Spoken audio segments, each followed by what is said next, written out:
I'm Garrett, and I'm a recovering miser, okay? So I've been married for 17 years, 15 of the greatest years of my life. Now, the first 2 years were really my fault because I was pinching pennies so hard that I got blisters on my fingers. Like, for example, when I first got married, my father-in-law said, hey, if you want, you guys can move into the basement rent-free. I was like, that's amazing. So I came home to tell my future wife, I'm like, hey, guess what? We can live in your parents' basement rent-free. She goes, sex-free too.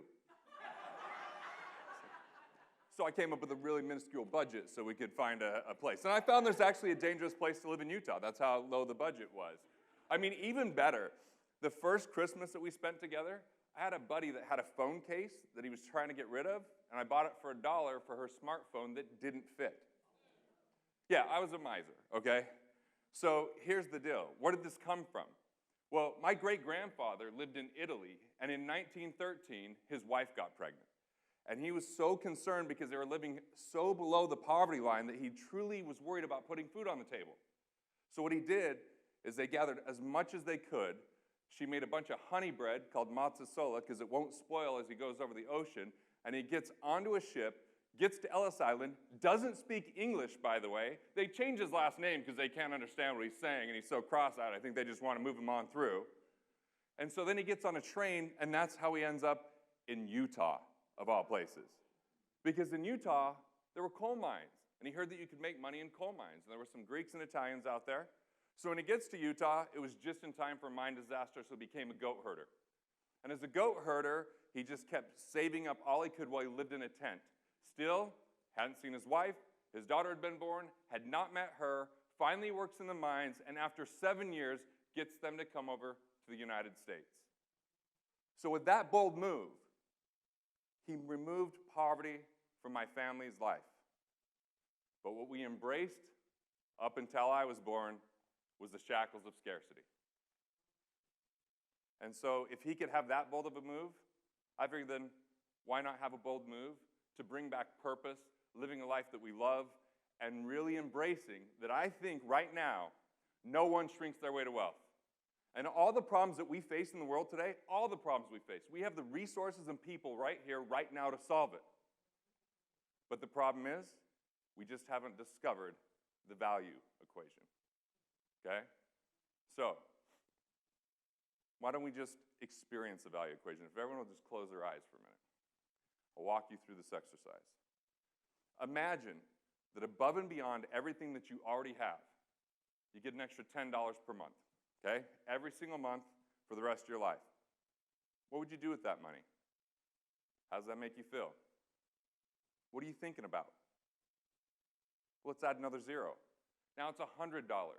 Each and every month for the rest of your life, what would you do with that money?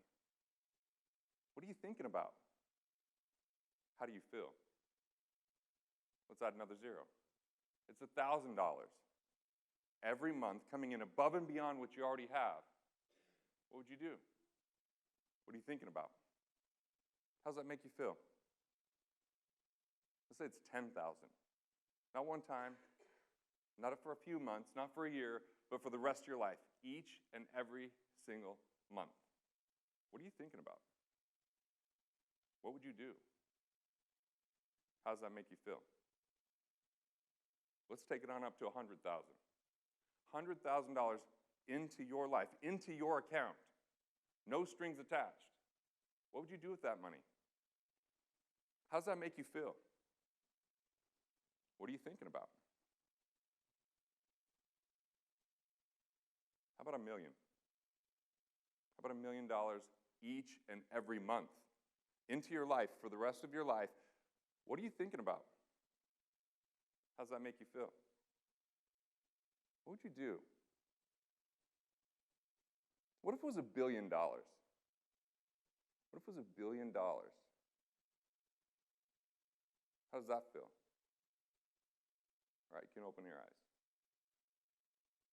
Now, the purpose of this is to understand that there's certain times, like some of you maybe even discount the $10, like $10, but I think back, I think it was like Sally Struthers on the commercials. It's like for 33 cents a day, you can save a child, right?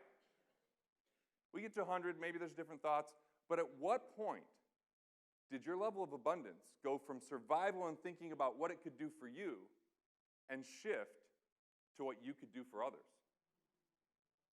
And until you have the answer of what you could do for others, you're not prepared to receive or earn that money. This is where the value equation comes in. So the value equation is this. If you want more financial capital, it's a function of two more precious forms of capital. The first form being mental capital. That's like your ideas, knowledge, wisdom, tools, strategies, insights. I'm sure you guys have heard before, or maybe even said this before. It's not what you know, but who you know. That's not true. If you don't know anything, nobody's coming to hang out with you. You got to bring something to the table in today's age, right?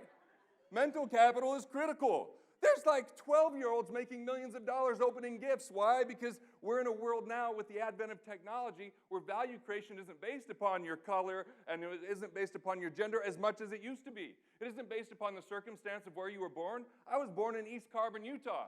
At the height of East Carbon, there was 5,000 residents and 2 cops. Right now, 1,000 residents and 5 cops. That's going in the wrong direction, my friends. But it's not just what you know. It is also who you know. That's the relationship capital. Relationship capital, people, networks, organizations, friends, family, most of the time, right? See, in relationship capital, I have a really simple rule. It's called friends are friendly. Like when people bring drama, trauma, negativity, they don't want to see you succeed. They don't love your vision. They don't want to hold back on your dreams. They want to I just become friendly with them, meaning I got really good at politely declining all their invitations, and I stopped inviting them to things because it was magical, okay? Now, the other thing you can do is have friends, those people you say yes to as often as you possibly can. They cheer you on. They want to see you succeed, and you invite them to as many things as you can. So that's how we build relationship capital. It's no longer this world of, I want to pick your brain. No, we want to make deposits first.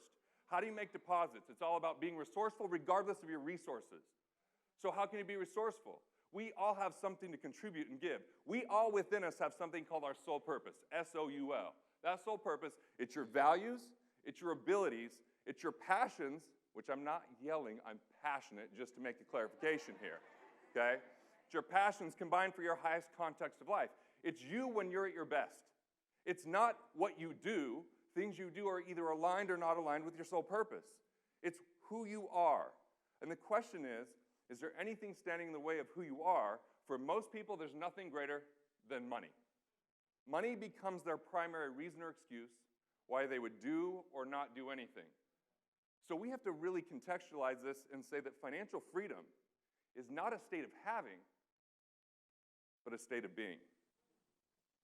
And the way it's a state of being is when money is no longer your primary reason or excuse why you do or don't do something. So let me break that down. There's 3 measures of value, 3 measures of worth. The first one is price, and price is what you pay. People that are stuck in a scarcity condition where they only think about fear, doubt, and worry, when they're only concerned about their survival, that's actually a really selfish place to be that's usually about taking instead of giving, right? They only think about price and price alone. But if we look beyond that, the second measure of worth is cost. Cost is the overall impact economically we have. So there's things I do. Like I have this really amazing accountant. He costs twice as much as any other accountant I know and saves me 10 times more than any other accountant legally and ethically could. Well worth the extra price because it's a lower cost, right? Like I flew to be here, and I was really glad that I paid the extra money for maintenance and training for the pilots personally. There was a little bit of turbulence, and I started thinking, what if I could have got this flight for $1? They're like, yeah, we just don't use any worry of maintenance. We use secondhand parts. Training, who needs training? These things fly themselves. I was really glad, right? Price versus cost. And then the third measure is value. Value is perspective. Value is preference. Value is a feeling of joy or satisfaction. And what if instead of going through our life, scrimping and sacrificing and saving and budgeting and being that miser that I began with, instead what if the question was, I begin with value first, cost second, and price third. That's financial freedom, right? So value is perspective. It means value-based spending. It isn't what other people value, it's what you value. And the question is, how do you deliver more value? There's a bridge between mental and relationship capital. That bridge, we could even call it business. And the way to earn more money is to deliver more value, serve more people, and solve bigger problems. We're in a world, thank you, information that it takes money to make money. You know who tells you that? People that want your money. It doesn't take their money to make any money. Or that high risk equals high return. Well, let's define risk. It means chance of loss. If high risk equals high return, I guess we just buy lottery tickets. I can't think of anything riskier, but at the same time, that produces less results. But the one thing that the lottery does for some people is allows them to dream again. It's dream without action and responsibility, though. So the question is, what would it take for you to dream again? If money wasn't a reason or excuse, if you looked at the value equation, you said, where do you have unique mental capital? What is the relationship capital that you could build, grow, and make deposits in?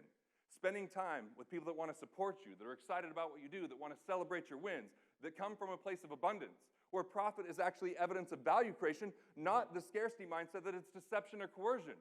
Sure, that's the exception to the rule, but the real rule is that exchange creates wealth. And even if there was a finite amount of money, even if it wasn't being printed while I spoke or put on computer screens, the reality is an infinite number of times that money can exchange hands creates more wealth for all.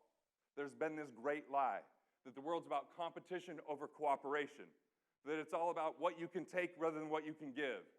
And the reality is, when you can discover and embrace your soul purpose, you'll be more resourceful than ever because you've already been given gifts.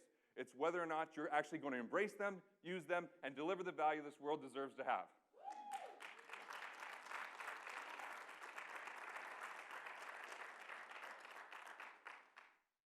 So as a bonus, I'm going to share a story.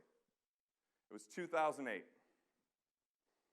And I was actually in Arizona, and I remember getting there a little bit late. We're at the W Hotel, and I show up, and I'm going to be a speaker. But people don't know that I'm a speaker. They just think I'm a hippie that got lost in the hotel. So I'm just standing against the wall, and I see this huge dude. And the next day, when he's in the crowd and I'm speaking, he's 6'7", rumored to bench 405 pounds 8 times, and there's a tear rolling down his cheek when I spoke the word soul purpose. Later on, I find out the reason that tear was rolling down his cheek is because he was going to sell his dental practice and get rid of all of his possessions so he could move into a one-bedroom apartment and have what he called a box chair that he could sit on every day. He was going to shut it down. And the reason he was going to shut it down is he fell in love but had to borrow her money to get an engagement ring. They wouldn't deliver dental supplies because he didn't have the cash to buy them. He could only do it if they showed up and he gave them the money on site. This level of scarcity had him hide his gifts, had him think that it was all about living in the past and wish he could hold on to that, and that there was no future. And ultimately, that's why everything had to be sold. Fortunately, it touched him that day. He thought about it. I still have something to give. And now if we fast forward 10 years, maybe 11, maybe it's 12 years, I'm in finance. Let me do the math right here in front of you. Okay?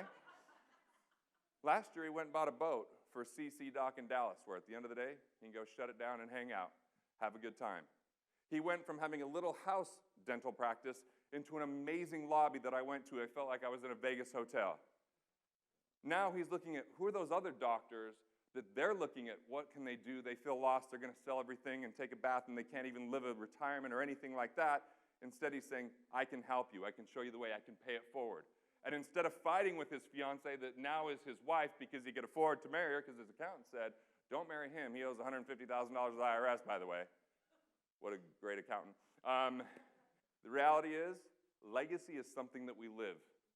It's not just about handing money on to the next generation, but it's a set of principles, it's an example, and it's living the life we love. It's your turn. Build the life you love.